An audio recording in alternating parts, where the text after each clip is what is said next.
नमस्कार, वेलकम, बहुत स्वागत है आपका। आज हम बात करेंगे दक्षिण मुखी घर के विषय में। अक्सर लोग दक्षिण मुखी घर में रहना पसंद नहीं करते हैं, तरह तरह की बातें करते हैं कि दक्षिण दिशा यम की दिशा होती है, यम का द्वार होता है, नहीं रहना चाहिए।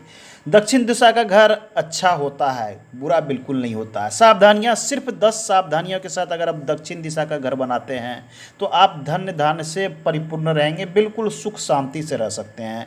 तो किन 10 सावधानियों को रखना है, हम इसकी बात आज करेंगे। जब आपको दक्षिण दिशा का घर बनाना हो, ये एक प्लॉट है, ये प्लान है जो दक्षिण मुखी घर का प्लान बना हुआ है। जैसा कि इसमें हमने दिशा बताया है, ये दक्षिण है, ये उत्तर है, ये पूर्व है और ये पश्चिम है। इस प्लान में जो दी गई है लंबाई चौड़ाई की बात करें तो हमने इसमें 40 और 30 की एरिया को लिया है। ये पूरा कैचमेंट एरिया, ये इसका बाउंड्री है। ध्यान दिए कि रेड वाला हमने बाउंड्री दिया है। सावधानी में देना है सबसे पहले कि आपको कहाँ किन बातों पे मुख्य रूप से ध्यान देना है। अगर आपके पास प्लॉट का एरिया सफिशिएंट हो, सफिशिएंट कहने का अर्थ होता है कि जितना रिक्वायरमेंट है उससे कुछ अधिक हो, तो आपको ध्यान देना है कि इसमें 2 दिशाओं को प्रमुख रूप से देखना है। चूंकि आप दक्षिण दिशा की ओर इसका मुख कर रहे हैं तो ऐसे घर में वास्तु का संतुलन महत्वपूर्ण हो जाता है। यदि आप थोड़ी भी गलती करते हैं वास्तु के संतुलन में तो दक्षिण दिशा का जो घर होता है वो आपके लिए नुकसानदायक साबित हो सकता है, और ऐसा कई बार हुआ है। तो इसमें कुछ छोटी सावधानियाँ रखनी है जिसकी हम बात कर लेंगे स्टेप बाय स्टेप। ये मान लिया जाए आपकी दक्षिण दिशा में आपका रोड होगा, रोड जब भी होगा पूरब पश्चिम होगा अगर दक्षिण दिशा का है। तो दक्षिण दिशा में वास्तु के नियम के अनुसार सबसे पहले जो ध्यान देना है कि आपको दक्षिण दिशा की ओर जो घर के मुख्य द्वार हैं, द्वार तो आपको देने ही होंगे। चूंकि आपके पास दक्षिण ऑप्शन है तो आपको खिड़कियों की संख्या और द्वार की संख्या को कम कर देनी है। सबसे 1 नंबर पे आता है कि अगर आपके पास दक्षिण दिशा में है तो आपने यहाँ रूम तो बनाया है लेकिन यहाँ पे आप खिड़कियाँ ना दें, ये दें तो बहुत छोटे दें, ये आपको ध्यान में रखना है पहले नंबर। दूसरा है कि दक्षिण दिशा में आप स्पेस, अपना स्पेस बिल्कुल ना छोड़ें।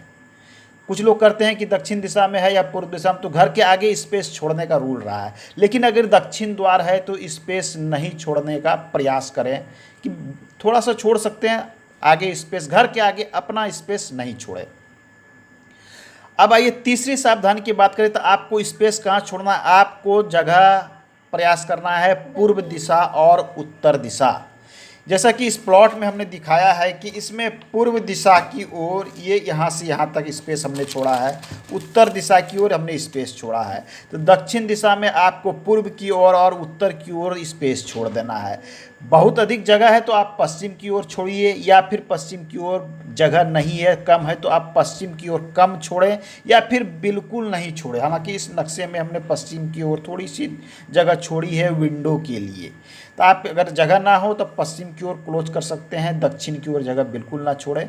और आपको उत्तर की ओर, पूर्व की ओर अधिक से अधिक छोड़ना है। अगर आप इतना कर लेते हैं तो 50% वास्तु का संतुलन आपने कर लिया।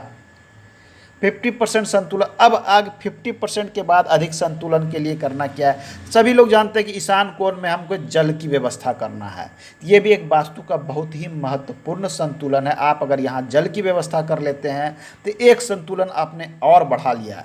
अगर आप उत्तर की ओर इधर जगह छोड़ चुके हैं तो आप चाहे तो शौचालय के जो टैंक है उसका निर्माण अपने बाउंड्रीज, अपने घर के निर्माण से बाहर कर सकते हैं। तो वास्तु के एक महत्वपूर्ण संतुलन और बढ़ जाता है। चलिए अब आग्नेय कोण में अगर आपने रसोई बना लिया, जैसा कि इस प्लान में हमने बनाया, इसका मुख्य द्वार हमने यहाँ पर दिया है। इस द्वार से आप जब प्रवेश करते हैं तो यहाँ हमने रसोई दे दिया। अगर रसोई का आप आग्नेय कोण से रिलेटेड क्षेत्र में बना देते हैं तो वास्तु का एक महत्वपूर्ण संतुलन होता है। दूसरा, नैऋत्य कोण में भारी निर्माण, भारी निर्माण जिसमें महत्वपूर्ण स्थान सबसे 1 नंबर पे आता है भारी निर्माण में सीढ़ी घर।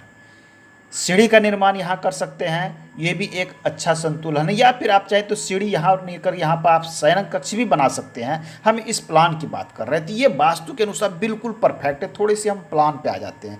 ये इसका मुख्य द्वार है, जैसे हम प्रवेश करते हैं इधर इसकी सीढ़ियाँ बनी हुई है। लंबाई चौड़ाई की बात कर लें तो यहाँ से यहाँ तक 30 फीट है। इसमें थोड़ी सी एरिया यहाँ छोड़ दी गई है, थोड़ी सी यहाँ छोड़ दी गई है, थोड़ी सी इधर छोड़ दी गई है।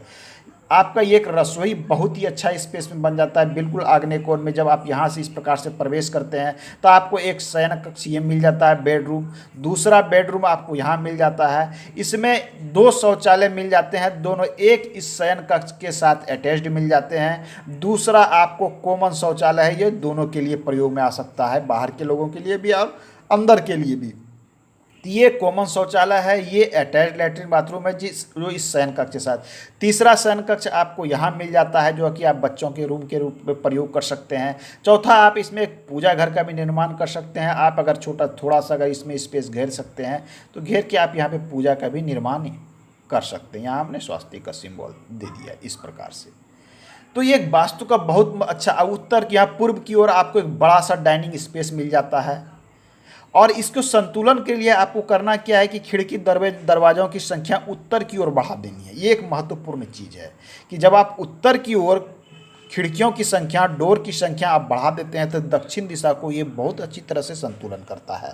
और पूर्व की ओर मतलब कहने का अर्थ है कि पश्चिम, दक्षिण से अधिक खिड़कियां और द्वार आपको उत्तर की ओर देना है, पश्चिम से अधिक संतुलन पूर्व की ओर रखना है। जैसे हमने इसमें 1, 2 विंडो, 3 विंडो दिया है, एक बड़ा सा द्वार दिया है। इधर में 1, 2 बड़े बड़े विंडो है, एक द्वार दिया है। अति आवश्यक हो तो आप खिड़कियां दें, मगर छोटे साइज में दें। इन चीज़ों को अगर आप इस प्रकार से वास्तु का संतुलन कर लेते हैं दक्षिण द्वार वाले घर में, तो आपको दक्षिण दिशा से डरने की बिल्कुल आवश्यकता नहीं है। ऐसे दिशा वाले घर में आप बिल्कुल आराम से और सुखपूर्वक रह सकते हैं। तो आज के अंक में इतना ही। मिलते हैं अगले अंक में, पुनः एक नए प्लान के साथ आपके सामने आएंगे और वास्तु की विधि को भी पास में रखेंगे। धन्यवाद।